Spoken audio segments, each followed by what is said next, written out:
2-3 நாளைக்கு முந்தி மழையில் ஒரு லேண்ட்ஸ்லைடு ஏற்பட்டு நிறைய பேர் இறந்துருக்குறாங்க. என் பெட்டிஷனில் இந்த மழையில் நிலச்சரிவு ஏற்பட வாய்ப்பு இருக்குன்னு நான் எழுதியிருக்கேன் 4 மாதத்துக்கு முந்தைய. ஆனால் இப்போ பேஞ்சுத மழை அந்த சிவன் நெற்றிக்கண்ணை திறந்திருக்காரு, எச்சரிக்கையாக இருக்குன்னு ஒரு வாய்ப்பு கொடுத்துருக்காரு. நீங்கள் அத்தனை பேரும் மழையில் இருக்கக்கூடாதுன்னு உத்தரவு போட்டிருக்காரு. அதனால ஒரு சின்ன இதை காமிச்சு சிலர் பாதிக்கப்பட்டிருக்கிறாங்க.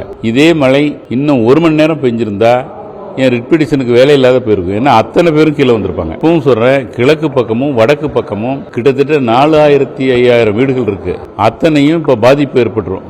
ஆகையினால அரசும் உடனடியாக இதில் தலையிட்டு இதை செயல்படுத்தணும் அப்படிங்கிற எனக்கு ஆர்வம். இந்த மழை சாதாரண மழை இல்லை, பல 4 யுகங்களா இருக்கு. ஒரு காலகட்டத்தில் அக்னி மழையா இருந்தது, உலகத்திலேயே அப்புறம் மழையாச்சு. உலகத்திலேயே தோன்றிய முதல் மழை தான். இதுல இருந்து நிறைய ரேஸ் போகுது.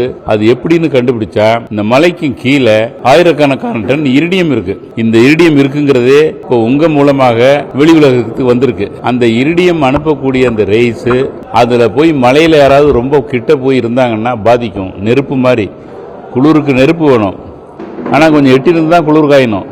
கிட்டே போனா சுட்டுரும். அந்த சூழ்நிலையில் இங்கே குடியிருக்கிறவங்களாம் இருக்கிறாங்க.